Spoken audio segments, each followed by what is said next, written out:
Greetings, imagination connoisseurs. Once again, it is I, your Duke of Dope Discourse, Robert Meyer Burnett. I invite you to watch and listen to the Designing Hollywood podcast, brought to you by Martika Ibarra and the great, legendary Hollywood costume designer, Marilyn Vance. I am afforded the wonderful opportunity of co-hosting the show. If you are interested in the magic of Hollywood, the design of Hollywood, the clothes of Hollywood, watch the Designing Hollywood podcast, available wherever you get your podcasts from, or find the video version on YouTube. That's right, the Designing Hollywood podcast. Why would you ever want to miss it? Especially if you love the movies.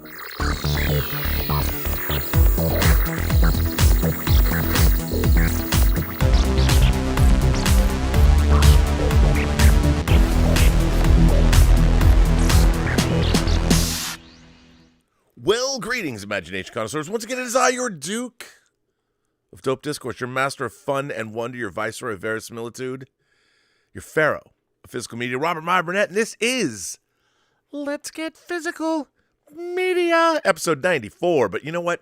You didn't come to see me. It's leaking in here, power problems, all kinds of stuff in these stormy days here in Los Angeles. But you don't care about that. You know why? Because you've got your favorite German, my favorite German, everyone's favorite German. That's right, Dieter Bastian, all the way from Saarbrücken, Deutschland. Dieter, how are you? First, Rob, I say, greetings, imagination connoisseurs. Dieter here. I'm rock you like American, and welcome to the B&B Motel for Let's Get Physical Media. Well, Rob, let me tell you, it was a little bit of a light and dark week. Did you watch the Seahawks game shadows, yesterday? A lot of light stuff, because my uncle passed away at the beginning of the week. Oh, I'm very sorry to hear that. He was very sick, so actually, I would say it was a relief at the beginning of the week to hear his passing. On the other end, on the lighter shadows, my multiplex was closed, Rob, because of water damage. They had to close for a week, but now they are back in business. Had to deal with some for the first time, Rob, since I do the show, because I was not that big on, social media. I thought, okay, start a little bit of Instagram since I do the show with you. And I had the first little bit shenanigans on Instagram to deal with this week. This was shenanigans on social media? Say it isn't so. Yeah, unbelievable, Rob. I think you, of all people, you're in fights every day, so this was actually a little bit of my first interactions that I had on a social media platform. But we will hopefully move on. You can't just deets. Give us the deets. Yeah. Come on, what happened? What kind of fight you get in? Somebody didn't like Rammstein or what? No, Rob. Somebody didn't like my snarky comments. That I did on what kind of snarky comments? Yeah, you know my humor, Job. It's perhaps not to everyone's taste, and I got a little bit. Did you piss off? Did you piss off a Gen Zer? Were they coming after your? Who'd you piss off? I have no actually. What was your snarky comment? To some of the pictures, I said something, like I do with your stuff, And come on, man, what'd you say? What did you say? I can't recollect it any more specific how it tied to the picture. It would have lacked the context. Did you ask some chick if she had an OnlyFans account and you wanted to sign up or what? She was like 18. That was actually not too far off the issue. Yeah, but parted ways, and okay, we'll now move on. Is Irene Jobs in here yet? Because she'd love that. Yeah, she is in the chat. Oh, she would. Okay. Well, that was the dark stuff. I hope I haven't derailed the conversation already. That was the dark stuff of the week. But on the brighter stuff of this week. Wait a minute, you got a new PlayStation 5? Finally, Rob. Finally. You hadn't had a PlayStation 5? Wow. Finally. I got it on Monday. Finally. The bundle was, finally, with the God of War Ragnarok bundle. So I have installed it, and not only did I get the PS5, Rob, I already put in extra storage of 2 terabytes, because one of the little bit of critiques from my perspective, you buy a console with 1 terabyte, but there's only 650 free. That is a little bit of a downer for me, considering the game sizes. So I had to go the extra mile, put in 2 terabyte of extra storage, and this one has actually 2 terabyte free. It would be the same. You go into the store, get a little bit of give me a 2 pound meat. Oh no, you can only get 1.5 of that pound. Yeah, of, that's of some BS right you know? there, man. Come on. Not good. Exactly. And here, Rob, is the great physical media of God of War Ragnarok, the flimsy, download code for you know what? And we just accepting it. It's going to be THX 1138 before you know it. Orwellian. Come on. And I've We're all going to be living in Animal Farm soon. And I've started God of War Ragnarok as my first game, but I'm just at the beginning of it. Love the controller. Controller is great. Had no problems with installing anything. Even the stuff to putting the 2 terabyte SSD in it was no problem at all. Luckily, through YouTube, you get all the informations you need to do it yourself. So finally, I got my PS5, Rob, and I'm ready. And tonight, in support of that new PS5, HBO is going to drop The Last of Us episode 1 just for you. You excited? Totally, but at the moment, Rob, I have problems logging in to my HBO Max account. I have to check what is going on there. Maybe they found out your credit card was based in Germany and you've been cut off. Something like that. Maybe your VPN. They've hacked you. I have no idea, Rob. I have to look into it because I want to see The Last of Us. I know. Like Don't we all? I'm excited. Yeah, especially since the reviews are great from what I'm hearing. So I'm really looking forward to it. Me too. But Rob, as always, I'm curious. Box office. You know what? I even have it all ready to go. Look at this. Today in Deadline, of course, this comes to us from Anthony D'Alessandro. This is domestic box office in America. It's a 4-day weekend. Tomorrow we celebrate the great Martin Luther King. But hey, Avatar 2 is at $38 million for the 4-day. Megan made $21 million in its second weekend. Megan, she can dance on our graves anytime she wants. Puss in Boots, we're still on Puss Watch, hits $110 million. And Tom Hanks' new movie made $15 million. Avatar: Way of the Water's 4-day is now at $38.5 million, which still ranks as the 13th highest grossing movie at the domestic box office at $570.3 million, taking over Jon Favreau's The Lion King. How much gas does the movie have left in the tank? Rival distribution sources believe that Avatar 2 has a shot at flying past the lifetime U.S.-Canada gross of James Cameron's Titanic, although that is being re-released for Valentine's Day, while Sony has the horror thriller Missing next weekend, and there's no major studio-wide release over January 27th through 29th. The prediction is that Universal's M. Night Shyamalan movie Knock at the Cabin on February 3rd is the first title that's bound to knock Avatar 2 out of the number 1 spot, which, by the way, I've read that book. That was a one-sitting book for me. I started reading it, read the whole thing. I'm very curious to see how he's going to handle the ending, but I think that movie's going to do very well. It has a very compelling story. My kind of story. So that's pretty cool. IMAX screens repped 14.3% of the sequel's 5th weekend and, did well. Megan's 4-day is at what? Hang on.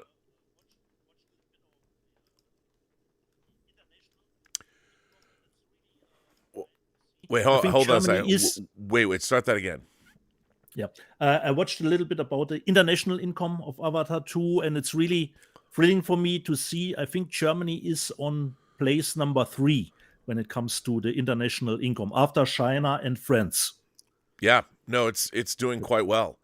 Yeah. And it's funny because I did not. Let me hang on. Let me move off of this. Let me go to Deadline again, and I will get the international box office, which I have neglected to get. So I apologize for that. By the way, Chucky got renewed for season 3. If you are interested, woohoo! Yeah. So I will give you the international box office deets for Avatar. Yeah. Avatar is at 1.9 billion worldwide as it closes in on Spider-Man No Way Home. James Cameron's Avatar: The Way of Water continues to outdo itself, having crossed 1.8 billion globally and reaching nearly 1.9 billion at the worldwide box office. The estimated global cum through Sunday is 1.894 billion.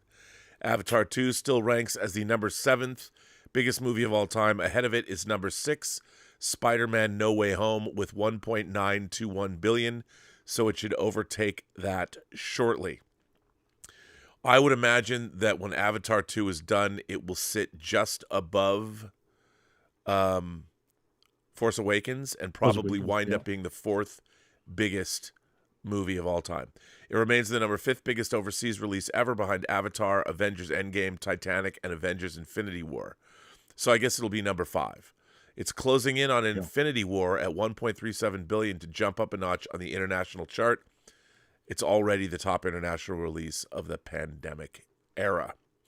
For our domestic box office, so Avatar is at 570.3 million. Megan, 59.7 million. Once again, horror with that appeals to female audiences is can't miss in this day and age. Puss in Boots has grossed 110.2 million. Tom Hanks' movie, A Man Called Otto, which is a remake of I believe a Swedish movie. Swedish, yeah. Is 21.2 million. Plane, which I might be seeing later today, is at 11.6 million. House Party, the remake, reboot, call it what you want, is at 4.5 million. And Wakanda Forever, 449.5 million. The Whales passed 10 million. I Want to Dance with Somebody is at 22 million. And Walter Viraya is Indian, and that grossed 1.8 million. So there you go. Right. There's your box office. Doing well. Avatar is doing well. I have to send a tweet or a DM to somebody about that. Almost $1.9 million. Wow. Don't count. And I've read, Rob, it's gotten an extended run in China. I've read. Yeah, because of COVID. Because of COVID, yeah. Hopefully 30 extra days. Indeed. Yeah. That's a little Lopan, David Lopan for you. Indeed. If you're a fan of Big Trouble in Little China, which I am, probably get canceled now. But hey, you remember what Jack Burton says when that 8-foot-tall monster has your favorite head up against the ballroom wall? You look that sucker straight back and you say, have you paid your dues, Jack? The check is in the mail. Actually, that's not what he says, but whatever. Yeah, it is. I don't even know what I'm saying. So, yeah, there you go. What else is happening? Should we do letters, because we have the giveaway on the 100 we show? We got a giveaway letter. Yeah, we got the first giveaway letter. So perhaps that is a little bit of a guideline for other people to put in perhaps a better letter. So to recap, we have this 4K set, Sony Pictures Classics, their 30th anniversary. It has movies like Crouching Tiger, Hidden Dragon, Run Lola Run, SLC Punk. Can you believe SLC Punk is in this box set? I can't. Matthew Lillard's happy, though. A lot of good stuff in here. Synecdoche, New York is in here. Charlie Kaufman. I mean, there's some great stuff in this box set. Right here, it's Volvera's in here. It's great. What else is in here? Lots of stuff. Orlando, City of Lost Children in 4K, yo. That's what I'm talking about. Yeah. Jean-Pierre Jeunet. I'm telling you, right here. Yeah. But to get this box set, Dietz, what do people have to do? They have to send us letters about the worst for them personally of physical media, why it's still important, or perhaps just why they like to watch our show. And we will have then Well, there's to only go one through the answer to letters. that. They watch the show because of you. Come on now. And we have to go through the letters and then decide which was probably the best and worth of the box set. And we got our first letter in, perhaps as a guideline, which comes from Video Hunter D. And he Really? writes to the subject headline is giveaway. And he writes, there are many personal reasons why someone might find physical media to be important. Some people enjoy the ritual of putting on a record or popping in a DVD and sitting down to watch a movie. Physical media can also be a more tactile and sensory experience, as people can hold the item in their hands, look at the artwork and liner notes, and even smell the ink and paper. Physical media can also be a way for someone to connect with the past or with a particular time period. For example, someone who grew up listening to music on cassette tapes might have a sentimental attachment to those physical items and enjoy the nostalgia of playing them.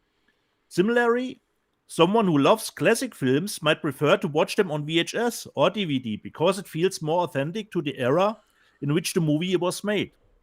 Finally, physical media can be more personal and customizable way to consume media. For example, someone might enjoy creating their own playlists on a mixtape or creating a personalized DVD collection. So this was the first letter we got about the giveaway from Video Under D. And Video Under D, if no one else puts in a letter, you at the moment you got it, Rob. At the moment you have. By the way, you that have was it. I have to say, that was a good letter. Yeah, I like that really letter. nice starting point. Yeah, it was good. Starting point.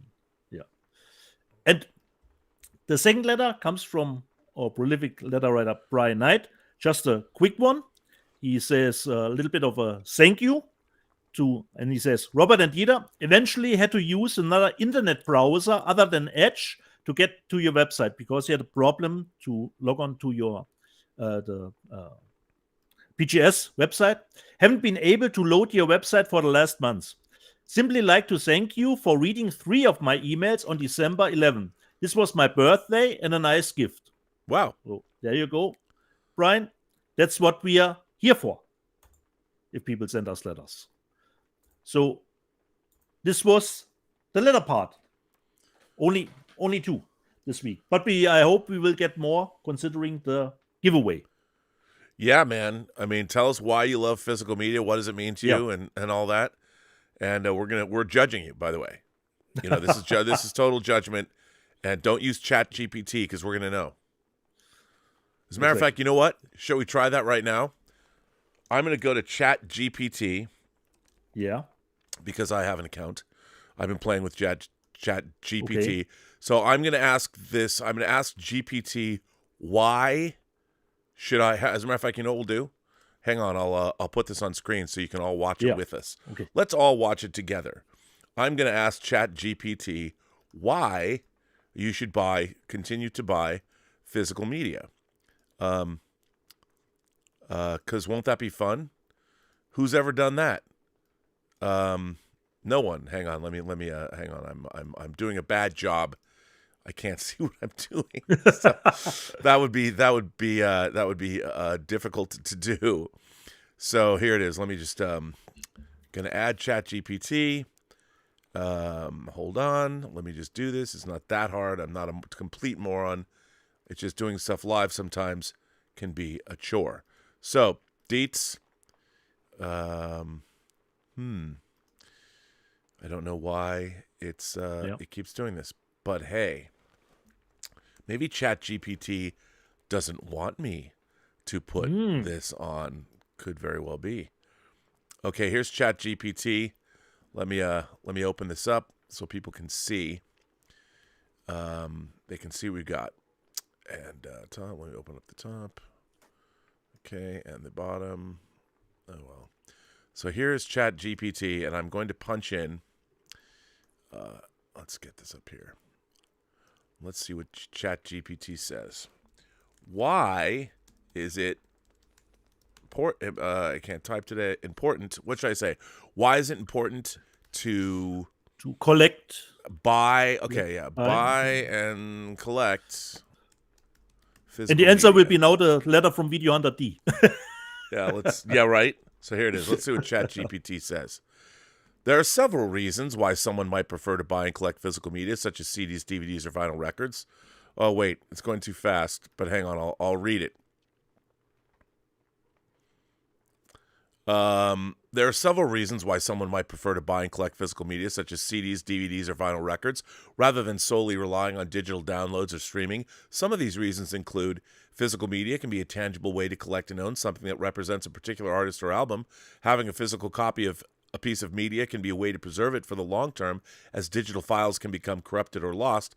Physical media can be shared or passed down to others, whereas digital files might be more difficult to share or may be restricted by digital rights management. Some people may prefer the sound quality of physical media over digital files, as the latter can be compressed and may not have the same level of audio quality. Collecting physical media can be a hobby or a way to show support for an artist. It's important to note that everyone has their own preferences and priorities, and for some people, the convenience of digital files may outweigh the benefits of physical media. How long do you think? Let's call it. Physical media will last.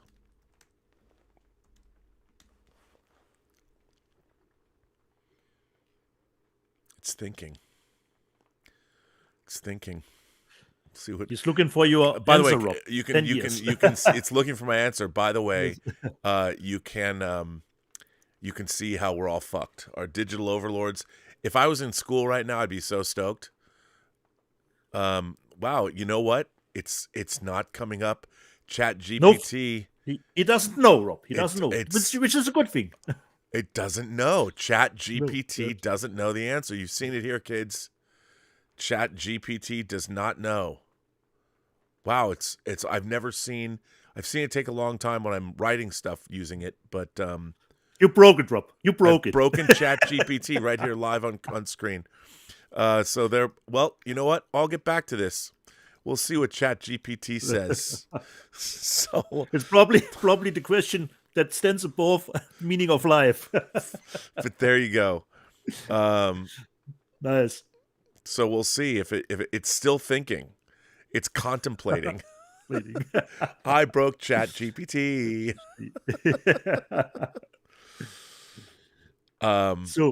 So why should I delve into the live chat, Rob, while we let Tovid says it's collating. Tovid just throws out the nice alien reference. I love it. So what'd you say? I'm sorry.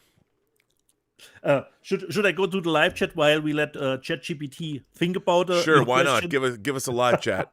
Come on, buddy. Take us. Okay. Previously on Let's Get Physical Media, Roman Chopra. Yeah. Wait, I got an answer. I got an answer. Oh, okay. The answer came back. Would you like to hear the answer? Yeah. You're 10 years. Okay, here's the answer. Physical media such as CDs and DVDs and vinyl records can last for many years if they're stored properly and not subjected to environmental factors that can cause damage. However, the longevity of physical media can vary depending on the specific type of media and the storage conditions. Well, we know all this. Okay, that's... yeah, okay, fuck this. I'm going to do it again. How long will the major studios continue producing physical media, right? Let's see what ChatGPT says. Who knows? Oh, it's I don't know. We'll have to wait and see. It's collating. let's collate it a while and see what it will come up with. Perhaps actually, Rob, the answer was correct considering your phrasing of the hang on of the question. Hang on, bro. Yeah, the answer's coming in right now. It's difficult to predict exactly how long the major studios will continue to produce physical media such as CDs, DVDs, and Blu-ray discs. It depends on the market demand and the studio's own business strategies. In recent years, there's been a shift towards digital streaming and downloads, which has led to a decline in the sales of physical media. As a result, many studios have reduced their production of physical media and focus more on digital distribution. However, physical media is still being produced, and many people still prefer to own physical copies of their favorite movies and music. It's likely that the major studios will continue to release new movies and music on physical media as long as there is still a market for it, but the production of physical media will probably continue to decline over time as more and more people turn to digital, streaming, and downloads. It's the future. It's possible that physical media will become niche, produced in smaller quantities for collectors or enthusiasts. Wow, ChatGPT certainly watches this show. Yeah. No great insight pretty there easy. from ChatGPT. Our AI overlords do not have anything good to tell us other than what we already know. Come on, ChatGPT, do better. Can you imagine if the answer would be, this is your last show? Physical media would stop. Hey, I got one more question I'm going to ask ChatGPT, and then we'll be done with this bit. Is Dieter Bastian your favorite German?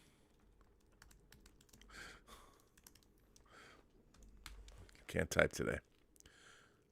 I'm an artificial intelligence, and I do not have personal preferences, likes, or dislikes. I do not have the ability to hold any kind of personal experience or opinion.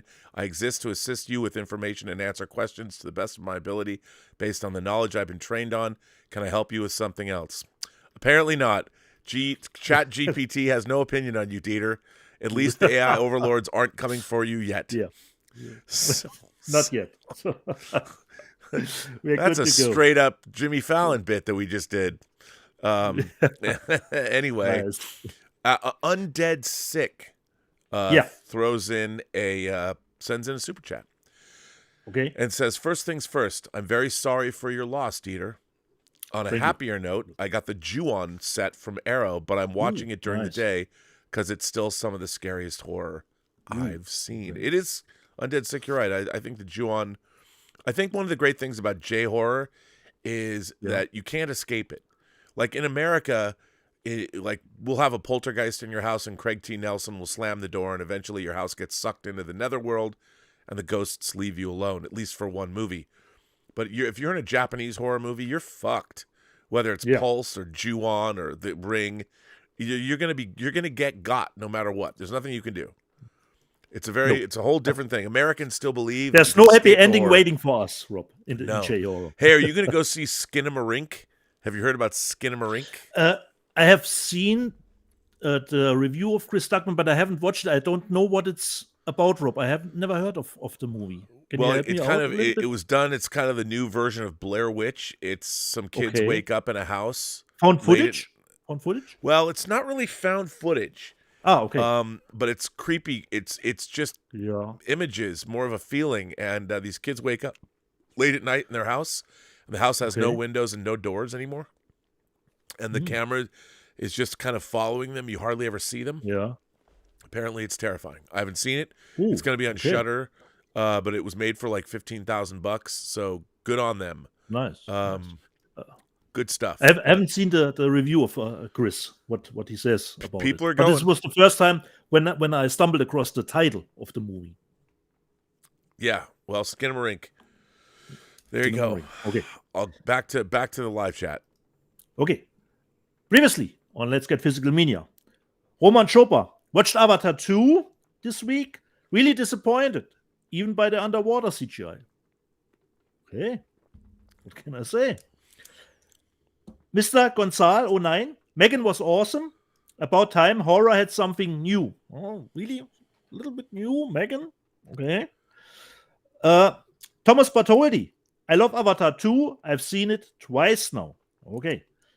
Shola Onifat, definitely getting 2 billion. Yeah. Looks like that way. GA, Cameron's success is uncanny. I like Avatar 2, but I think it's a wee bit overrated. Sorry. Okay. Das Plagueis, Avatar 2 was poor.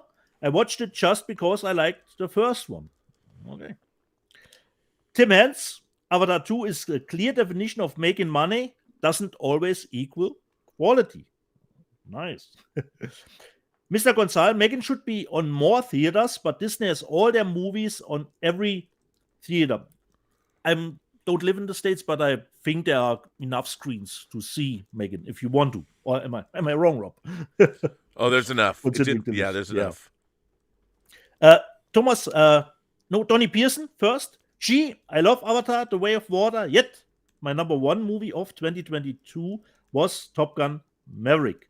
And Thomas Bartholdi, Top Gun Maverick is my favorite as well. Joe Hemphill, Dieter and Rob, once Avatar 2 passes 2.07 billion, James Cameron will have 3 of the top 4 highest grossing films overall worldwide. That is the shit. Exactly, Joe. That is the shit. Unbelievable. Rob is right, says Mr. Gonzalo 9. On Twitter, a lot of women were excited for Megan. Nice. Irene Chopson was in the live chat, of course. Uh-oh. My 8-year-old Don't get demonetized here. Don't get demonetized. No, Rob, it's okay. My 8-year-old daughter wants to watch the new Evil Dead when it comes out. We saw the trailer last night. Aren't kids happy with Disney stuff anymore? That they want to see Evil Dead Rises? Wait a minute. Wait. There's an opportunity here.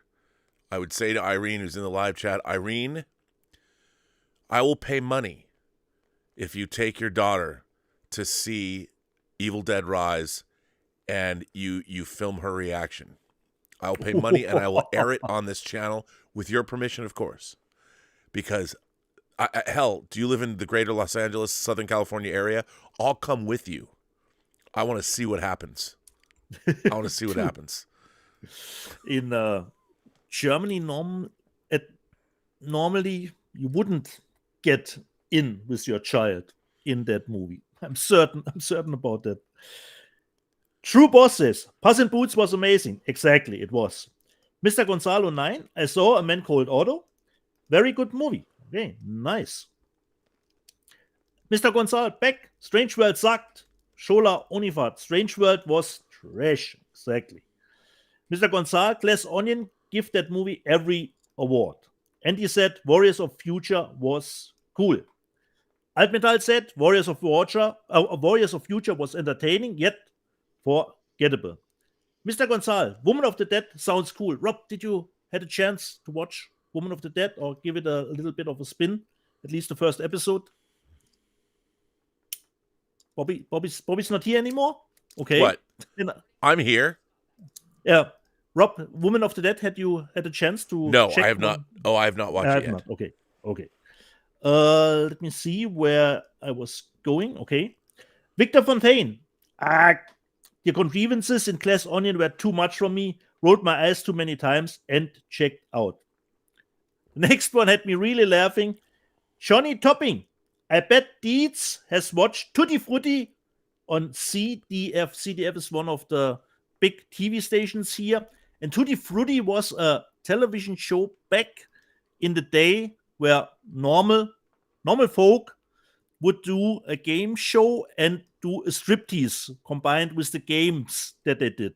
Nobody could understand the rules of the games ever, but it wasn't the big part of that show. So this was really far back Tutti Frutti. But as far as I remember, Johnny Topping, Tutti Frutti was on RTL, not on CDF, as far as I remember it back in the day. But it was a huge controversy back in the day, but bad press is sometimes good press.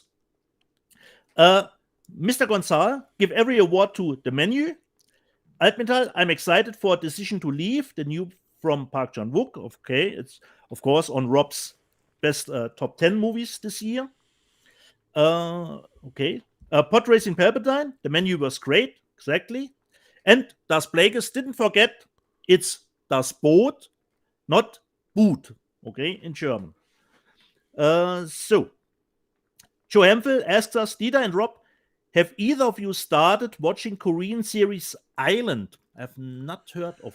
I have not, but somebody told me about it. Okay. I have not watched it, but I'm looking. I don't know where this available. I have not heard of Netflix. A show called Island. Probably.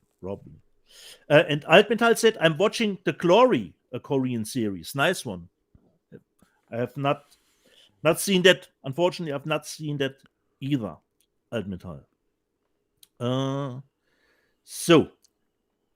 Siggy, YouTube bootleg movies are great, considering that I watched Dio, Dreamers Never Die, the documentary on YouTube, because Hey, somebody did the o- upload the movie there. the only way you can watch Blood In, Blood Out, there's a great somebody like used AI to upscale it to 4K, and Okay.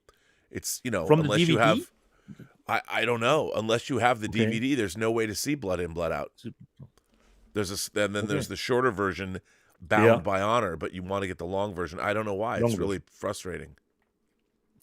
And Roman Chopa asked, is this a gig or a documentary about Dio? I asked a few weeks ago about music events released in 4K. Roman, it was a documentary about the life of Dio, which was entailing great stuff that I didn't know his exact upbringing, considering that he was in so many great bands. Our own Roberto Suarez was in the chat. I finally got to see RRR, though Netflix only has dubbed versions, and that, Roberto, was a little bit for me, disappointing. It did throw me off a little bit, considering watching RRR. And to this day, Rob, I don't think we have a physical media release of the movie at all. I think nowhere. I don't know. I don't know about getting one either. Yeah. I'm not really sure. That's going to be interesting to see. Unfortunately, should get one. Carmichael K, yet another underwhelming film from Moet and Benson, considering Something in the Dirt. Oh yeah, I'm a huge fan of their movies. Underwhelming. Have you seen Something in the Dirt? No, but I love Resolution. I love totally. The Endless. I love Spring. Yeah. Synchronic was not great, but the ideas that they have in their movies I quite enjoy. But it was perhaps their most mainstream movie. Synchronic, yeah. Haunted Autumn says, is the menu not getting a 4K release? I can only find DVD and Blu-ray. Ridiculous. As far as I know, yes, Haunted Autumn, it just gets a BD release, no 4K. I have not seen a 4K announcement. It's sometimes they're not movies are not getting finished in 4K. If you think about like TV shows don't really get a lot of 4K releases because they're not, like, even Star Trek, even modern Star Trek is not finished. They don't finish the episodes in 4K. Okay. Which is frustrating. Yeah. But I've read on High Def Digest, the website, review Eucalyptus, of the by the way, shame on you for that one. Shame. I read a review for the American Blu-ray for the menu. It has great picture, considering High Def Digest, their review of the movie. Haunted Autumn, I still need to finish Tar. Tried it twice, and it just wasn't hitting me right. I can understand it. Bill Barkley says, only deeds can say gobbledygook like Arnie. Okay. And Kelwinkle Art Design wants to know, Rob, what's Tar actually about? Because some people didn't even know what this movie is about or had never heard of Tar. It's about a female composer, and hence the name Tar. That's her.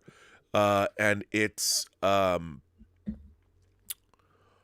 to describe. I think it's about the artist's relationship with art, and how does one live a life of an artist without going insane, or going insane, depending on how you look at it, I guess. Yeah, that's a nice description. Danzig, 1979, Gangs of London for me failed to connect with the characters. I just didn't root for any of them to come out on top. Actually, Danzig, I think that is one of the strong suits of the series, because there are no good guys in the series. Danzig again, I saw Violent Night. It was okay, bit too long, and some parts were a bit silly. Come on, Danzig, a real Santa. How can it be silly? No. Brian Hepburn, Deeds uses Hunger Games because Jennifer Lawrence created soundtrack and effects in coding. Of course she did, Brian. Who else? Irene Jobson. I actually watched Hunger Games for the first time last year. Irene, don't leave me hanging. Give me a little bit more. Did you like it? Did you hate it? just saw it. So give me a little bit more. Considering we talked a little bit about sound, Victor Fontaine, the opening of Edge of Tomorrow, Live Die Repeat, has a subsonic pulse below 20 hertz. It will shake the house, but the sound is below the audible range. That will test your subwoofer. Exactly, Victor Fontaine. It's so good. I remember that. But it is more pronounced in the DTS track than in the Dolby Atmos track that comes with the 4K. No. Carmichael K. Respect to Dieter. Trailers are pointless if you know what you like. I wouldn't say pointless, but for me, Carmichael, I just try to stay away from trailers from movie I will watch anyway, like Evil Dead Rise. I don't want to see anything about it. Lord Toth, our moderator. I'm with you, Deeds. I love Evil Dead and have avoided this trailer. I will watch the movie. Exactly. But, of course, Rob has a show where he has to comment on it. He has to watch the trailers. And Irene Jobson again. Yes, my daughter said we have to watch it as soon as it comes out. Das Plagueis, I fear Disney will release a subpar Aliens on 4K. We need a fresh master and a Dolby Atmos track, much better than what Disney have done with their other releases. So, Das Plagueis, let's hope for the best. Irene Jobson, I remember the Evil Dead. I think the girl was going through detox. You're right. When it was the remake. Yes, Fede Alvarez's remake, not the original. Yeah, the detox, not the original. So for me, actually, even the remake did a little bit more with the story, not just going to a cabin. And as Blake said, I want a Rob and Dieter tour of Burbank, Warner in LA. So I have to come to actually you. Yeah, you come to LA, man. We'll go to the Burbank 16. Exactly. Be great. Warner in LA. And Colt wants to know, when does the giveaway start? Like we said, on show number 100. We decided 100. This is today. Today's show is 94. Exactly. So 6 more weeks for you to send letters. Altmetall. Resolution-wise, the difference on TV is not that big, in my opinion. It's more the HDR or the other enhancements like Dolby. Well, Vision. I will say this. I mean, watching a 4K disc on a OLED TV, it just looks, I mean, the actual resolution is higher. So there's more detail in the image. And, I mean, you can see it. You can see the different, depending on how sharp, how calibrated your TV is, I guess. But yeah, I mean, I agree but it's all, look, as the cinematographer of Glass Onion said, yes, it's all sort of in a way gimmicky. You could say it is that way because, I mean, you're not, it's very interesting because when we were watching film, projected film, you actually have a physical piece of film that light was being projected through. And depending on whether they struck the prints off the original negative, which you don't really want to do, or an inner positive, or however you're going to do it, the resolution was what it was, because you're actually seeing, it was physical. You're seeing, I mean, obviously the film was not physical, but you're still seeing light projected through celluloid. Yeah. And where now we're watching a digitally processed image. So from a philosophical standpoint, you could say that it's all gimmicky. And when you add HDR or Dolby Vision or something, it is, in a way, artificial, I guess. But so is all home entertainment, or all. It's always been different, but it's just a different mechanism. As opposed to some, because people who are purists about watching film on that you want to see a print. I'm a huge fan of watching films, prints of films. I really like that look because that's what I grew up with, and I would go see the movies when they're new. Unfortunately, to be a fan of watching film prints today is very disheartening because it's going to look great in a theater.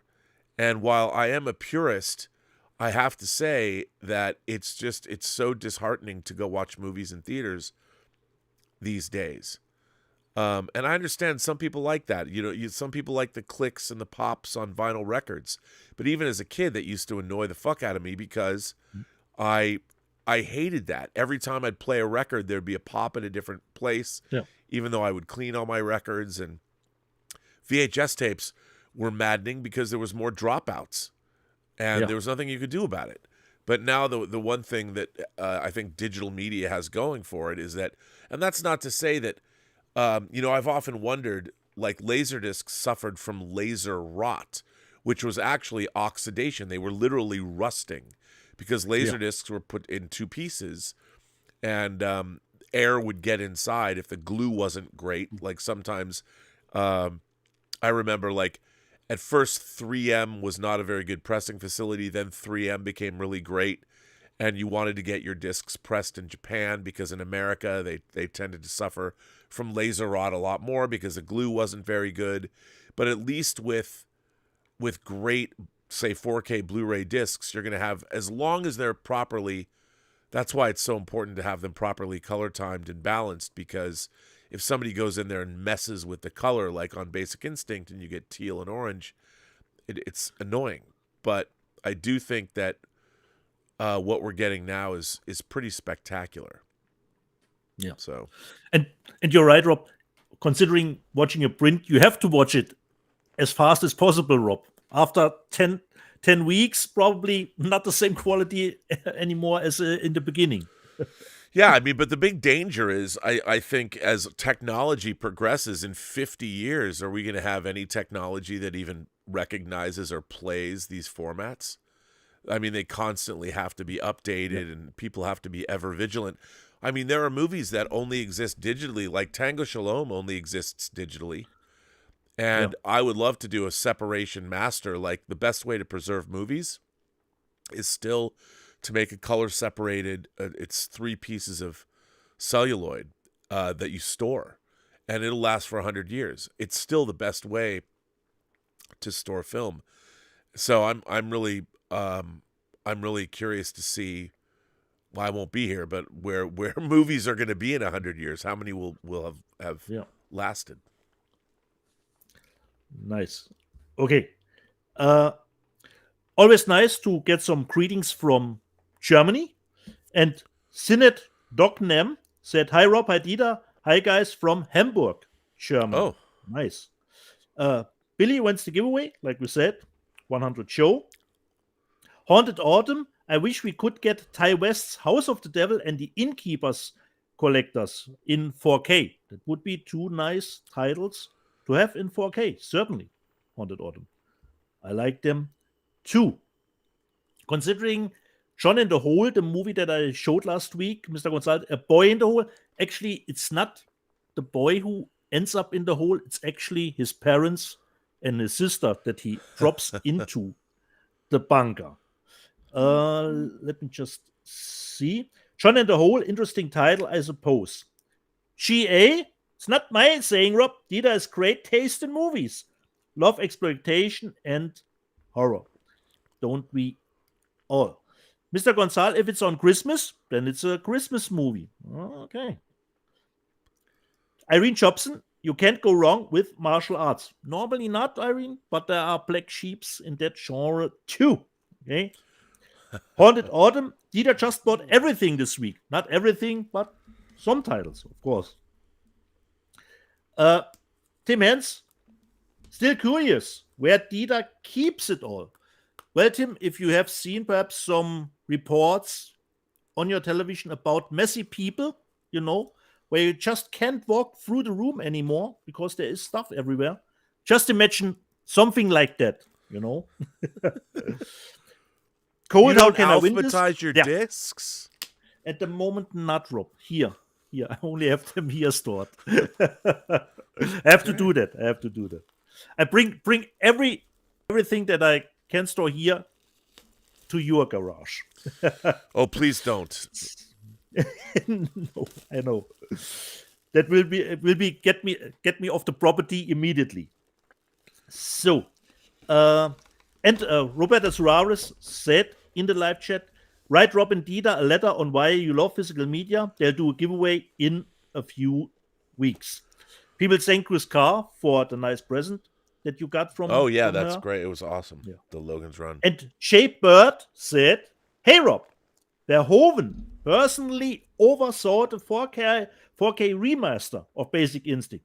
So blame your boyfriend Paul, not the colorist, laugh out loud. I don't know about it if he did or not. I don't believe that, but I'll blame him. Yeah. The Alex Zorba. Halloween ended for me with the first Halloween. Actually, that's not a bad ending for the series. You know what? I have an affection for Rick Rosenthal's Halloween 2. Yeah, me too. And Alt Metal 2. He says you can watch Halloween 1 and 2 in a run. And I love Halloween 3 because it's on its own thing. Platform 14, Dune 3D is spectacular. I'll be very sad if part 2 is flat. Let's hope they do a conversion for the second one then 2. Justin Toner agreed, Rob. He, like myself, wants the director's cut of Fort Fairlane. And Alt Metal corrected me. It's not that he doesn't like the movie. He just thinks that a 4K for the movie wouldn't be good looking. But I think since it's a movie that is shot on film, actually would. Oh, I think so too. Yeah, and he thinks he would be down for the director's cut of that movie too. Let's make it happen, people. Yes. Irene Jobson, I'm waiting to watch Rob's movie. Probably she means Tango Shalom until hopefully tomorrow. So Irene, tell us what you think about Tango Shalom. Sir Kansos, greetings from Greece, Rob. Just can't wait for True Lies on 4K. We all can. We hope it will come out. Please, please give me all 4 of those Lightstorm movies. Please, come on, Fox. Or pardon me, it's not Fox anymore. It's just 20th Century Studios. Why can't we get True Lies, The Abyss, Solaris, and Strange Days in 4K? 4K, come on, man. With the correct aspect ratio. Rob, have you I think you have watched a little bit on HBO Max from Strange Days? How's it's 16:9, bro. Okay. And that's very disappointing. And the quality in general? Oh, it looks great. Okay. But yeah, that's not the aspect ratio we are looking for. No.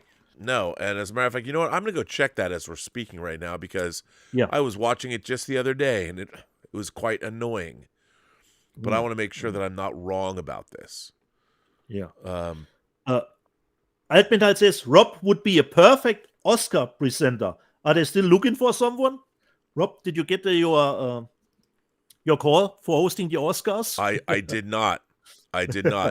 Now, okay, here it is. So Strange Days, exactly. The intended and theatrical aspect ratio is indeed 239:1. But like many movies, it when they did that, like James Cameron always shot spherically, which is basically call it a square, a little bit of and what he would do for his wife, Cameron has never shot truly anamorphically. And the reason he hasn't shot truly anamorphically is it doesn't give him as many lens choices. So that's why people shoot in spherical Panavision. But then what he does is he mats it down to give you the 239:1 aspect ratio. Now, for me, Tango Shalom is that way as well.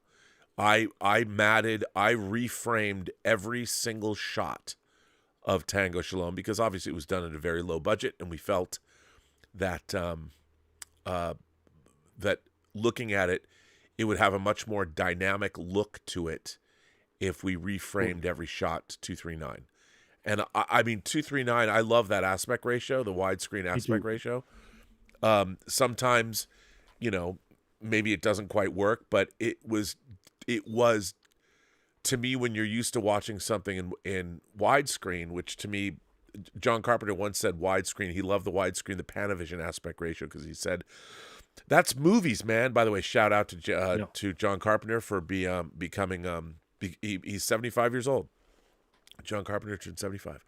But yeah, so on HBO Max, they are showing a 178 open matte version of Strange Days, which bothers me because I love it in widescreen. But it's not that it's a bad movie, and I love Strange Days, but it just doesn't look the way I like it to look.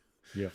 But for me, it's always, if it's an open matte, Rob, I'm okay with that, as long as you don't missing picture information. Well, here's the thing. I mean, sometimes when you're shooting and you're shooting spherical Panavision, you're still framing for the 2:3:9 aspect ratio. Like, you're looking on the monitor at there's different they'll show you the different aspect ratios. So you're shooting for that 2:3:9 was the intended aspect ratio for Strange Days. And it bothers me that it's not that way on HBO Max. But hey, the transfer is great. It's probably a 4K transfer, maybe not, but still, I do love that movie.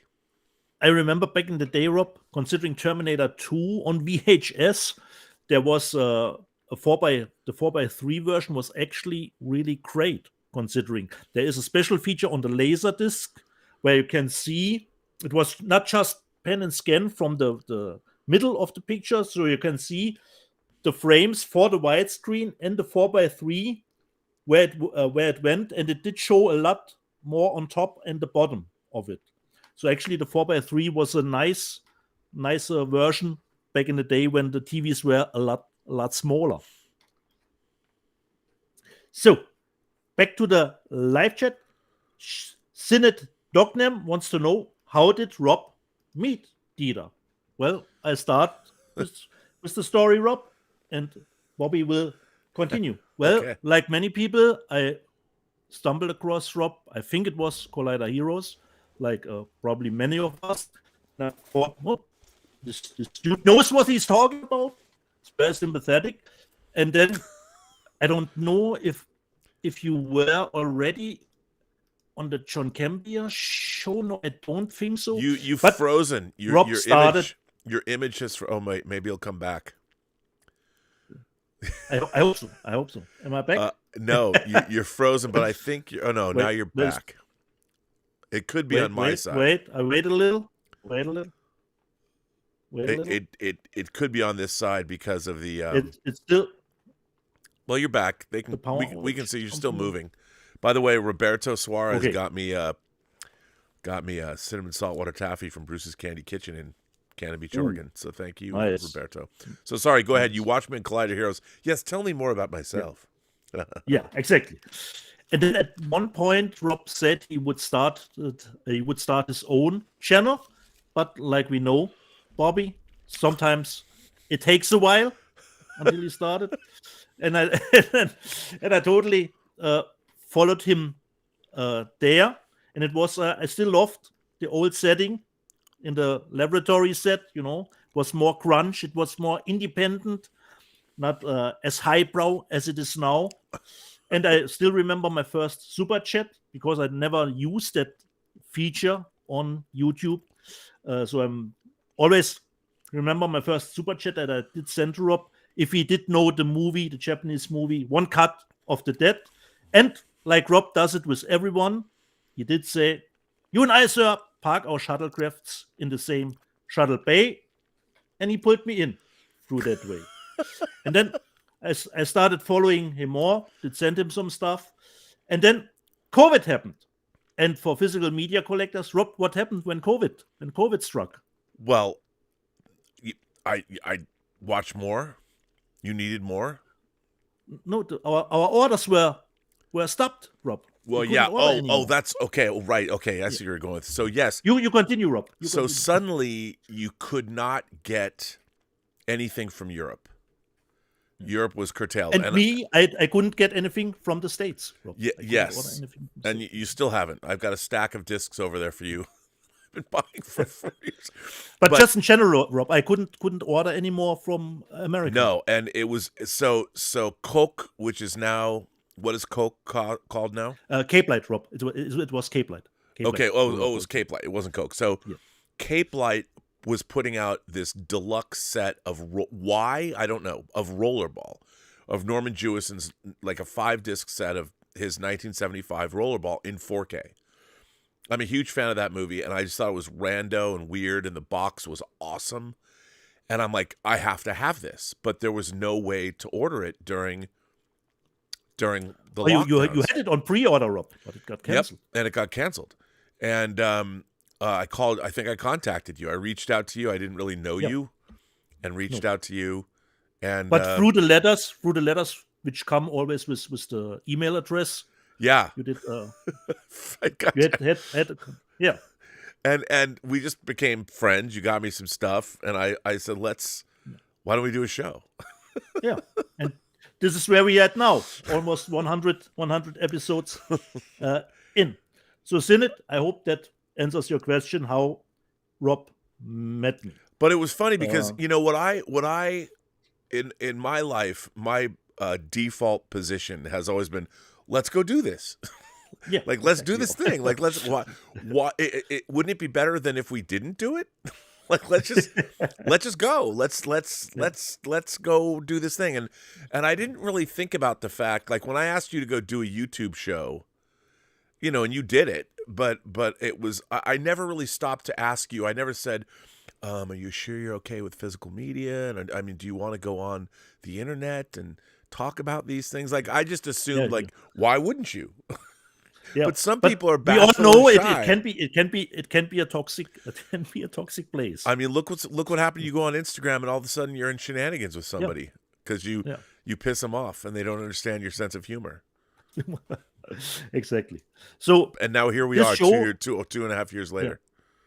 This show was born from COVID. If COVID never happened, Rob would have gotten his rollerball set. He could have ordered. I could have ordered.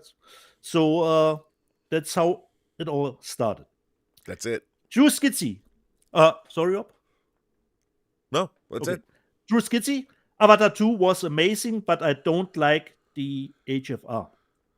Well, Drew Skitsy, at least if it would be HFR the whole way through, I could have getting used to, but this back and forth for me was just annoying. And the last one, Thomas Bartholdi. This show is always awesome. Thank you, Thomas, for that nice Thanks, buddy. comment. This was the live chat from last week. And just, Rob, since I got my PlayStation 5, I didn't have that much time this week to watch anything, but I was a little bit late on the party. I watched 2 streaming things. I watched finally the show on Apple TV. Oh, how'd you like it? Awesome, Rob. Totally great. Gary Oldman, insane. And I watched all 2 seasons almost back to back through the whole week. And I didn't know season 3 is coming.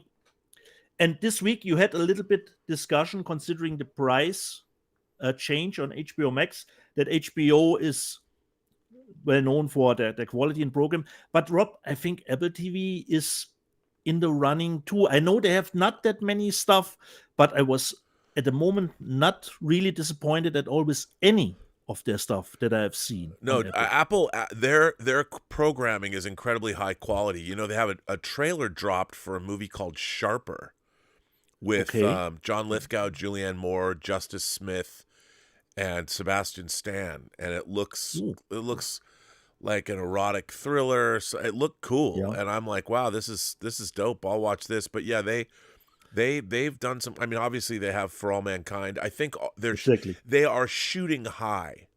They're shooting high with their programming. They're really going out of their way to try and make it the best programming it can be. I think. And it's okay when you don't get 10 series every week. If you get one that's quality stuff like Slow Horses, great. And Slow Horses is about an MI5 unit who is the loser unit of the MI5. Totally great. So the contrary to 007, actually. Right. And this afternoon, I had time to go on Peacock, Rob, and I watched the Kevin Williamson written movie Sick. And I actually have to say, I had a good time with it, considering its topic is tied to COVID and when the lockdown started. And it is a little bit of a home invasion movie. And cool. At first I thought, yeah, why does the COVID stuff factor into this movie at all? But it did factor in, and I thought, well, nicely done. Just 80 minutes. It's perfectly fine to be on the streaming platform as a original. It's perhaps a little bit too small for the big screen, I would say. But as a streaming movie, totally fine. Had a great time with it, and I would actually buy the movie if Universal would release Sick on Blu-ray. The only thing I was missing, I would have had a nice ending point where someone would perhaps cough a little. So this was the stuff that I just watched this week, and one that I come to when we go through physical media, which we probably should do now, because yeah, not much stuff came out this week that I wanted, but something that I did want came out. There's Ignite Films, I believe, out of the Netherlands, had been talking about this for a long time. It was delayed. The 1950s William Cameron Menzies directed Invaders from Mars. I love my 50s sci-fi because, I grew up watching it. And this disc is if you like this film, and I do, it's incredible. It looks incredible. It's a 4K remaster. It is chock-a-block full of special features. And I think this is the first film I've ever bought from Ignite Films. And I ordered it directly from their website. Okay. And it's really, really great. Nice. And if you like this film, I mean, Tobe Hooper remade this movie, but the William Cameron Menzies, the sci-fi imagery in this is some of the most famous and iconic in all of 50s sci-fi, if not all of sci-fi cinema, especially the alien leader and all that. It's just a beautiful movie, and this disc is incredible. Nice. And the only other thing that I got was, I forgot I ordered this, was the Shaw Scope nice. Volume 2. And obviously these are from Arrow. These sets it's martial arts movies from the 70s and 80s mostly, and incredible. These are incredible sets. The book that it comes with is fantastic. With all the information on the movies. How many movies are in those Dude, sets? I have no idea. I literally just got this. So, I mean, and just these sets these booklets it's so beautiful. And with all of the artwork and stuff, and there's a really great cross section of films in here. Cool. And they, some of the masters are better than others. Yeah, but it's a great, like, for instance, what I love about these sets is there's some movies that I watched growing up, and I never even knew what their names were. You know, and it's funny coming across these, there's movies that I've seen before. I'm like, oh my God. And I have these flashbacks to being a kid, and you can, just finding out what these movies are. And we are, if you're a fan of Asian cinema, especially martial arts cinema or fantasy cinema, we're in a renaissance, whether it's 101 films, whether it's 88 films, whether it's Arrow, even Criterion, Eureka, putting out these movies. And I think that this is one of the great, I mean, as much as John Campion makes fun of physical media, he's not interested in this kind of material. But if you are interested in it, and I think it's a vibrant part of cinema history, it's really, they're doing the Lord's work, because we're getting these films, and if they didn't do this, I don't know how we would see these movies. And I think one of the great benefits, I felt this way about horror films. I mean, there were horror films in the DVD era, like Argento movies. It was really hard to get them uncut. And when companies like Elite came in, and Bill Lustig started Blue Underground, and we started getting these new versions of movies, and like Don May over at Synapse doing Suspiria, and there was a great Suspiria that finally came out on DVD. But what he did with the 4K is just astonishing. So it's really, I feel the same way about martial arts movies, and I've been delving into these films and just learning more about them, and it's great to have these sets. So I really like the first Shaw Brothers set, and the second one is I haven't gotten all the way through it. I just started on it, but it's equally good. Especially, like you said, with the title of the movies, especially here in Germany, Rob, we have pretty much strange titles for those kind of movies. Yeah. So if you would tell me one of the original titles, it would have a totally different one here in Germany at all. So this was those are the only things I got this week. Okay. The first is an exchange disc for When the Worlds Collide, not War of the Worlds. There was some trouble considering the German audio track, so there was an exchange done for When the Worlds Collide. The English is fine, just the German one. So Rob, let's see if the Trash Panda did get some fresh bamboo this week. Well, hang on a second before you're going to show us. Yeah. Let me give something a little bit up. We got a super chat from Andy Begman, the Stairwell Sessions. Nice. He says, Hi, Robin Dieter. Shame on me, but I watched Barry Lyndon for the first time the other day, and I was blown away by it. A visual masterpiece by Kubrick. Barry Lyndon is one of my favorite, and I think most underrated of Kubrick's movies. What a great film. I'm glad you saw it. The Criterion Blu-ray. Is it out in 4K? No, but Warner Brothers, for their 100th anniversary, they have to get Barry Lyndon out in 4K, or at least license it to Criterion. I could see Criterion doing it before I could see Warner Brothers doing it, because I'm sure they remastered. That disc is amazing as it is. I love that film so much. And yeah, I'm sure we'll get it. But Barry Lyndon's, if you guys haven't seen Barry Lyndon, it's call it deliberately paced, but it's a great movie. Okay. Nice. So the first one landed in Rob's top 10 of the year, but I didn't get his elaborate set. I just got the normal one. Perhaps not fresh bamboo, but I got my Casablanca, and I decided to go with the US one just so I don't have the big German rating logo. And it was, I think, price reduced for the last 2 or 3 weeks. So what a great transfer. Yeah. The next one, a movie that probably would never get mentioned on the John Campea show, even if it was probably, considering the budget and its income on the box office, perhaps the most successful movie of last year. And of course, I have to thank Paul from Twinflix for getting me the Best Buy 4K of Terrifier 2, which comes with the great artwork. And then below, we've got a different one. And this is Rob Cinedigm.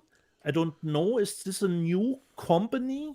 I can't remember owning anything from maybe they're new and they're just an offshoot of the company that made Terrifier 2.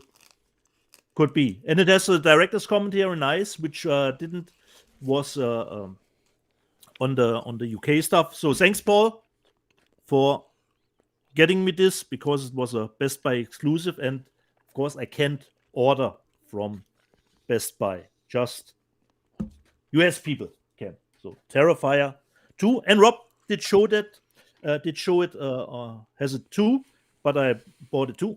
Train to Busan, the 4K, and it is, I think, Rob, the only 4K of the movie available in the US. It's it is. 4K worldwide. Train to Busan. It looks great, and though. And speaking of Korean movies, I was really looking forward for the next one, because Rob had it in his top 10, not the best releases, but best movies of last year. So I was really looking forward to it. And finally, I got to see it this weekend. Park Chan-wook's new one, Decision to Leave. What'd you think? As Park Chan-wook never disappoints, great movie. But I have to be honest, Rob, I didn't make it through the whole movie in one sitting because of my night shift. I was a little bit sleep deprived, and I have a lot of scenes that I rewinded considering the subtitles because I was under fear that I would missing something of the movie. Sure. I hope I don't miss anything. Let's see what they are saying exactly. So perhaps the second watch will go more easily on Decision to Leave. And this is from Mubi, the English company. And it comes with some art cards. So, but I can totally see why Rob did put this in his movie list of the year. So the only one that I was missing from Rob's top 10 is to see Vesper. So you get some nice art cards. But he hasn't missed a beat. Park Chan-wook, one of the greatest directors of Korean cinema, even if Decision to Leave is not for the people who wants more of the extreme, considering Park. Although he's done that too. Yeah, he's done that. He's done it too. And Rob, there was this point of the middle of the movie where I thought, okay, and where do we go now? Rob, but he never disappoints. He never disappoints. But Rob, I have a job for you. The movie is not out yet in Germany, but it will come out in February. But come on, Rob. Decision to Leave, Entscheidung zu verlassen. Come on, Rob. Give this movie another title a German for the title. German audience because it has another title. But I want to hear what you come up with instead of Decision to Leave. Even Rob, Decision to Leave has so many meanings with the movie. So many. Yeah. It is the perfect title for the movie. Yes. But come on, Rob. The German title will audience be Did She Kill Her Husband? Rob, the German title is, hold on to your butts, The Women in the Fog. The Woman in the Fog. The Woman in the Fog. Richtig. Correct. That's all right. That's not as literal as I thought it would be. No. It's not bad. It's more a little bit mystery, considering it's a thriller, This is sounds more like a drama, but it's both, considering The Woman in the Fog. itself. I'll take it. Yeah. It's all right. The Woman in the Fog. I didn't know that. I just Googled it this morning. Oh, when this is coming out in Germany. What is the German title? Okay. Woman in the Fog. Okay. Woman in the Fog. There you go. I got canceled on Instagram, Rob. And this one probably makes me a liar and a hypocrite. Wait, did you really are you off Instagram now? No, I'm not off Instagram. Oh, you just got canceled by some douche. Yeah, by someone, yeah. And this one makes me a liar and a hypocrite because when I watched the movie, I said, generic, I will not buy it, but I said just as a Schnäppchen. And considering the price at the starting point was already, I got it for a nice price, so I bought it, Rob. It's a shiny. That's a very. It's cool. shiny. That's cool. It's shiny. I bought Black Adam. Couldn't help myself. So Dr. Fate in it. So, and I just don't think it will get better with the second viewing, but perhaps I have to watch it. That's so that's a cool steelbook, though. Yeah. I bought it. I bought Black Adam. God damn it, Rob. God damn it. And I said I wouldn't buy the movie. The next one, I have fond rememberings of seeing it on VHS. King of the Kickboxers 2, American Shaolin, as a media book from Cora Yoon, but I haven't seen that movie in ages. And considering it's a limited edition, Rob, of 2000, I got a nice number, Rob. I don't know if I can show it. I got number 005. Wow. So I got number 5, considering limited edition. And Rob was mentioning with the Shaw Brothers set, 88 films is one of our favorite, considering the martial arts stuff. And I'm expecting a bigger box from them, but that hasn't arrived. But what I got separately from them is a movie that I don't think I have seen with Yoon Biu and Maggie Cheung, The Iceman Cometh. Wow. And once again, really nice. Who put Big that package. 88 films, bro. 88 films. We have, of course, irreversible cover artwork for the movie. It comes with 2 discs. There are 2 different versions of the movie. We have the Taiwanese version and the Hong Kong version, plus extras, of course. And then let me see. We have some cards that come with it. But I don't think I have seen this movie. So really looking forward to it. Iceman That's cool. cometh. So, and of course, like we know with 88 films, there's a big fat booklet. You gotta love In it? those guys, man. Yeah. They go all out. Yeah. Oh, I saw there was something for Naked Weapon here. Was it from the same director, perhaps? Naked Killer, one of my favorites. Naked Killer. There you go. I have no where the ties to this movie is. Perhaps the same director. I have no idea. And of course, the new poster artwork, or the new artwork as a poster, and the original. There you go. This was the last one from 88 films. That's respectable, Hall. My haul from this week, and of course, PS5. PS5 was the big one. Well, of course, and that's there's not. But I haven't tried playing a Blu-ray or 4K on the PlayStation, just to see. Well, yeah, it doesn't support Dolby Vision and stuff, so I never use my PlayStation 5 as my primary disc player, but it works.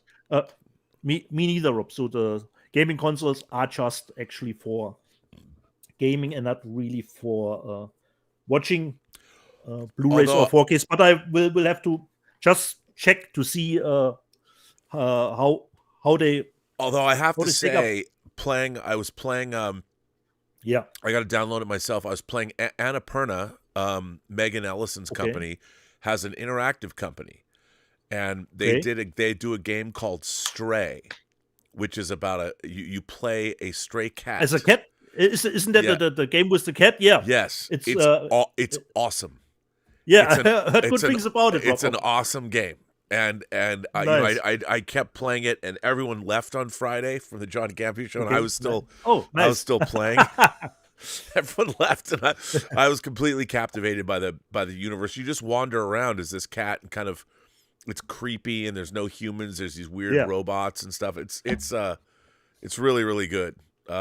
I really enjoyed it. So I got to download it. You didn't hone your skills as a Mario Kart driver. Instead, we're still doing that. But we played Stray. Mario Kart's fun. I've been getting better. Yeah, always. But anyway, so there's not much. That's really cool. There's not much news this week. Look, everybody's always dropping titles. Indicator came out with some classic titles, but on this show, the things that people might be interested in more, I try and skew that way. And I think the big announcement for this week is this new John Wick 4K book set, where it comes like inside a real book, so, and then it comes with these 3 steel books. Now what's funny is I recently picked this up. It was a Schnäppchen, getting all the 3 John Wick movies in 4K. But I think I got to get this. Although it's annoying to look at something like this knowing that John Wick 4 and 5 are coming. But this is really cool. But isn't that a problem? Yeah. Like, I look at something like that, and I'm like, I want this, but it's not complete. Yeah. And they got John Wick 4 dropping in March, so it's like, bruh, why don't you guys wait and put out this fine... If the outer box would be big enough, that you could fit in the fourth one. I mean, they did that with the 50th anniversary Bond set. They left a place to put Skyfall. Yeah, and I mean, this is a pretty, really interesting, an interesting box set. So I mean, this is something I would definitely want to have in my collection. But knowing that there's 2 more John Wick movies, one dropping in a month and a half. It's like, come on, man. I understand Did they shoot up? Did they shot both back to back? I don't know. I don't know what the think story so. is. I don't know if they did Um, that. I mean, I know they were planning to make 2 more, but I don't know if they Two shot more, them back okay. to back. You know, like 95% of Avatar 3 was already shot, Yeah. and they shot the first 15 minutes of Avatar 4, but because there's a 6-year time jump according to Yeah. Cameron. Okay. But and the only other thing that came out that I thought was interesting, with Francis Ford Coppola being back in the news shooting Megalopolis, Yeah. this was interesting to me. This is a new edit of his film Twixt called Betwixt Now and Sunrise. And of course, Val Kilmer, Bruce Dern, and Elle Fanning are in this. And this is an older movie. Coppola has revisited this, which I found quite interesting because he went back and he did. He's gone back and done this, but he did a new edit of Godfather 3, which is no longer called Godfather 3. It's called The Godfather Coda, The Death of Michael Corleone. I mean, I still prefer the extended theatrical version, but it's interesting the way he restructured it. But yeah, going back and redoing Twixt. Maybe he was. I thought that was interesting. I mean, it's not. Can you tell me something about that movie? I don't know that movie at all. Yeah, it's. I don't know if you'd call it a horror film, but it's just a strange. It's just a strange movie, and he did Youth Without Youth, Twixt, and there was one other one, and they're not great movies. They're interesting experimental films. Okay. But I'm curious as to why he revisited that. But hey, more power to him, which is cool. I'm all about that. So I thought that was interesting. That's indeed. I stumbled across the movie, but I had no idea what this movie is at all. Yeah, I mean, it's. I don't know if you could really call it a horror film, but isn't there some trouble with this new movie going over budget? Well, that's what there's conflicting reports about that because he came out like Adam Driver came out and said there's no problem, personnel have quit. I think that here's what I think happened. I think that they were using technology like the volume technology that a lot of people might not have been as comfortable, experienced with or comfortable with. I know the production designer quit and things like that, and maybe the production was a little chaotic. I mean, Coppola hasn't made a movie of this size in a very long time. But again, Adam Driver said the actors are in it are incredible. So hopefully, out of the tumultuous whatever's going on there, we'll get a great film out of it because Coppola basically sold his vineyard to get the money to make this movie. So I hope it might be the last thing he ever makes. So I hope it's good. I hope it's good. Yeah. But yeah, and then we just have the news, the sales figures. Here they are. So first we have number 1 because you bought it. These are the top 10 Blu-ray sellers for the week. Black Adam, Top Gun Maverick, Halloween Ends. I can't believe Pray for the Devil. They're making money off this. A House of the Dragon that completes first season, Terrifier 2, The Woman King, The Adventures of Baron Munchausen is the new Criterion disc, so that's really interesting. Jurassic World Dominion and Ticket to Paradise. Those are the top Blu-ray bestsellers. Here are the top overall media sellers, and remember, as we know from back in November, DVDs still account for 43.6% of the market, at least they did in November. So when you're looking at overall sales figures, know that, I mean, they give you, most of these are Blu-rays, the top, but there's still 62% that are either 4K or DVD. I mean, 62% is, the number here is Blu-ray, but you also have DVD and 4K out of that. So Black Adam, Top Gun Maverick, Halloween Ends, Terrifier 2, House of the Dragon. No surprises there. Those have been at the top of the list since they are coming out. They're new releases. You got to love the Terrifier 2 in there. And there's only 3 3D. The 3D list is dropped after the holidays. So Polar Express, Dune 3D, and Top Gun 3D, 0.08%. I guess that means like 8 people bought Top Gun 3D in the world last week or whatever, the week of January 7th. Poor 3D. I mean, we're still behind it. We still love it. And then finally, the top 4K or 5K, the top 5 4K bestsellers are, and you can see The Adventures of Baron Munchausen, number 1. And that's, of course, Criterion's re-release in 4K. That's good to see. The Batman, Thor Love and Thunder, Black Adam, and House of the Dragon. These are the top best-selling 4K discs. And you can see Adventures of Baron Munchausen, 65% of what they sold was 4K. So collectors, I mean, we're the physical media market is descending back into the Laserdisc market where it is for niche collectors. So that's cool. Stubble McShave wrote in and said he started listening to the Star Trek holiday character specials on the Inglorious Trexperts. He says he now has several hours of listening ahead of me to get through all the characters. I've always thought that Mark sounds like a 75-year-old Jewish guy and gets surprised whenever I see his image. He's getting there, but he's only in his 50s. Yeah, so for those of you who don't know, the Inglorious Trexperts have had me as a guest, and we've done, I guess it's going to be 10 parts when it's finished. We've done, I think, 6 parts already. We've recorded, or 7 parts, maybe 8 parts, 9 parts, of the 101 greatest Star Trek characters ever.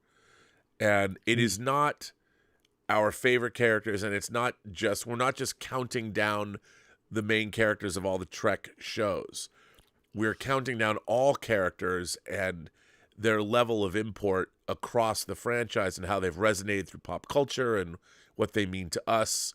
So it's not just like all the main characters of the shows. It's all the characters throughout all the shows that aren't made up through 2005. Because the other, I was just wanted to ask, where's Michael Burnham? Yeah, in the ranking, not on the list. Not on the list. Well, okay. Also because history has not shown that those characters will survive. Will people talk about them in 10 or 20 years? We don't know. Do we? One thing, Rob, on the last show, there was a question. I don't know if you, in the comment section, considering Dolby Vision, I think Tommy Ricknell asks, how did you put your TV setup on cinema mode, or what kind of mode do you use with the Dolby Vision? I don't know if you answered him. My TV is set up. I mean, if cinema mode is the mode, the thing about cinema mode, what that does is that takes away motion smoothing and all that. So it turns all that off. But once it's on, if I have cinema mode, my LG has cinema. I have an LG 65-inch OLED. So it does have cinema mode, but also then I go deeper into the settings and adjust everything. A little bit of adjustment on contrast. Everything is kind of adjusted to specs. I use a professional calibration disc when I do it. So for brightness, color, everything. So I spent a long time tweaking the color. But the thing about Dolby Vision is, so here's the difference. What Dolby Vision is doing that HDR, standard HDR and HDR10 aren't doing. HDR10 Plus does it, but not to the extent of Dolby Vision. Dolby Vision has metadata. So from scene to scene, it's changing. It's making sure that the colors and the levels are exactly the way they're supposed to be from scene to scene. It's full of metadata that's telling your TV how to adjust the pixels. That's an oversimplification, but that's what it's doing. HDR doesn't do that. HDR just uses an HDR setting, and then HDR10 has more metadata, but Dolby Vision is doing it the most from scene to scene. And once your TV is calibrated as within spec, as much within spec as you can, it doesn't affect. So that's an overall TV picture, but Dolby Vision still works. It still is adjusting accordingly from scene to scene. It's the metadata that your disc is sending to your TV, basically. So however you adjust your TV doesn't affect how Dolby Vision works. It affects how good the TV looks, as always. So that's the difference. Tom Jr. Jackson sends in a super chat and says that whatever he sent me arrived today. Ooh, that's good. On a Sunday. I'll have to go check that out. And I will get back to you on that. That's very nice. I don't know what it is. I hope it's not a snake or anything. Or scorpions or something like that. But yeah, so that's it. And we're caught up. It's kind of a light week today, but we're all caught up. Yeah. So a light week, but a nice one considering well, dude, I mean PlayStation 5. But I have heard, Rob, that the shortage is coming to an end now. If you want one, if you keep your eye open, now it's possible to order one from time to time. Oh yeah, no. So scalpers, go away now. It's time to leave now. It's time. They got it. They got it good while it lasted. Yeah. So, and yeah, I mean, in terms of stuff coming out, that is coming out. Like for instance, next week's kind of good. Cloverfield 4K comes out. The steelbook comes out. I've seen Jeff already has his steelbook. Yeah, The Menu's coming out. They Live is coming out in the 4K steelbook. Wrath of Man is coming out in 4K. Double Jeopardy in 4K. The Missing in Action trilogy from our friends Kino Lorber. Death Wish 4K, although that's been getting a lot of very interesting commentary on the review side. The review side. People are saying it's basically a UHD 2K disc, which is sort of interesting. Yeah. So that would you have any other Death Wish Blu-ray to compare it to? I don't own Death Wish, but I think Robert Harris did an article on it and said it's the first disc that he would call a UHD 2K disc, which I don't like that. And then from Warner Archive, the Lucille Ball Desi Arnaz movie, The Long Long Trailer, comes out next week. So that's cool. Looking forward to that. And of course, everyone's favorite movie that would probably get canceled if anybody bothers to watch it, The Last American Virgin. It's an 80s comedy from the early 80s that you don't see much, or you don't see at all anymore. But yeah. And then of course the Jackie Chan collection is coming out as well, and that's from Shout Factory. So that's cool. There's always good stuff to get, man. Yeah. Always. And I'm really looking forward to the one that was on your top 10 best list, Vesper, but it will come out at the end of the month here. Yeah. That is the movie that I haven't seen that was on your top 10 list. I think you'll really like it. So there's lots of cool because stuff. It was nice to go through your top 10 on the John Campia show, because there were stuff that was outside the box, like Decision to Leave, because Decision to Leave is particularly perhaps not for the mainstream audience. Right. Yeah. I mean, I wish it was, because people would love it. I think. It requires you have to, have an attention span, but it's still exactly, Rob. You have to pay attention. There was so many little nuances and details in the movie that were just great. So I hope I will get around for a second watch in one sitting now. So now I know all the ins and outs. It will be a little bit more easier. But sometimes I had to rewind just to read the subtitles again, because I was, did I miss something, a clue? And I had always the fear that I would be out of the movie, Yeah. Couldn't keep up with it anymore. Absolutely. Well, I don't have anything more really to say. No. Me neither. We went through everything, My recommendation, Slow Horses, was great. Sick on Pico, Rob, if you have time. 80 minutes. Nice. Considering Kevin Williamson. Totally Scream-like, with really a nice take on the COVID stuff with it. Because I was thinking, why does this movie has to play in the COVID time? What is it? Help the movie? But there was a twist with it, and I thought, Nicely done, Kevin. Nicely Yeah. done. Well, So, that's good. ja. So from my end, jede Person, die du triffst, hat eine Geschichte zu erzählen, die du noch zu hören hast. Alles, was du tun musst, ist zuhören. Every person you meet has a story to tell that you have yet to hear, and all you have to do is listen. I want to give a shout out to our great moderators, Tom Jr. Jackson, Lord Toth. I want to thank Irene Jobson for once again making the chat dirty and fun. Darth Plagueis sends in a super chat at the end here just for thanking, just as a thanks. Thank you very much for that. Very much appreciate that. I want to thank all of you for returning and watching our little show. We have a very consistent. I mean, we don't grow, but we have a very consistent audience that we love. We have stable ratings, Rob. We don't drop. We have stable ratings. We're not going to get canceled anytime soon. We're not on the chopping block yet. No. You have not said, I won't talk to you anymore. It's your useless drivel. It's true. I want to create stuff. And Roberto Suarez is in the chat. I want to point out that their show, Alex Montano and Que Pasa PGS, all in Spanish except when I show up.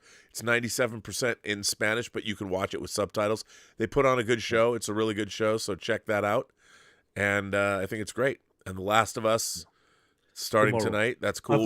For me tomorrow. We're going to do a Last of Us show on the John Campea show, a Last of Us after show, so come check that out. And how many episodes is the first season, Rob? Do you know? Not sure. I mean, at first I think 10, but somebody said it was 9 or maybe even 8. I'm not really sure, to be honest. Okay. So, and I'm hearing it's very close to the game. Yeah, actually. And I've heard that they've added a lot, though. They've expanded the story, which they would need to do. So I'm happy about that. Yeah. But other than that, Dietz, I guess that brings us to the end of our shenanigans, which is good.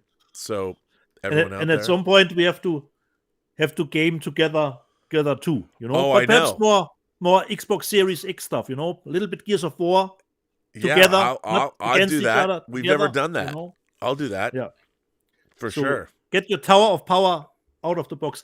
And the only thing I want to mention, but I haven't gotten the PS5 very long. The controller battery is actually pretty small, considering the life of the battery of the PS5 controller. Considering when I watch compared to my Xbox Wireless, my Xbox Elite controller, which has a nice battery life until I have to recharge it.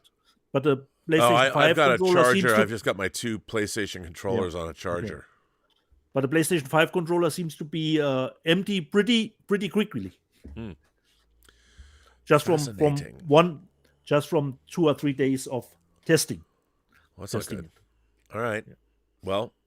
Okay. We get a last super chat came in, Rob. Oh, did somebody Alexander Wilson? Alexander Wilson says, Rob, do you have a 4K version of Hoop Dreams? If you do, how is it? I don't, and I think is there a 4K version? I don't know if there is a 4K of Hoop Dreams. I know that Criterion put out Hoop Dreams, but I don't have it, although I do love that movie. It's great. It's a great and kind of sad too, but it's a great movie. Nice. I love it. So great. Yep. Anyway, on that note, so Rob, I hope the sun will rise again in your area, because you told me there's a lot of rain. It's bad. Rain, water. It's leaking here in the observatory. It's just not good. Anyway, it'll be fine. It'll get sunny it doesn't matter how wet things get. In a day or two, it's all dried out here in LA. Anyway, we're on the edge of the desert. So Okay. All right, man. On that note, we will see you all next week.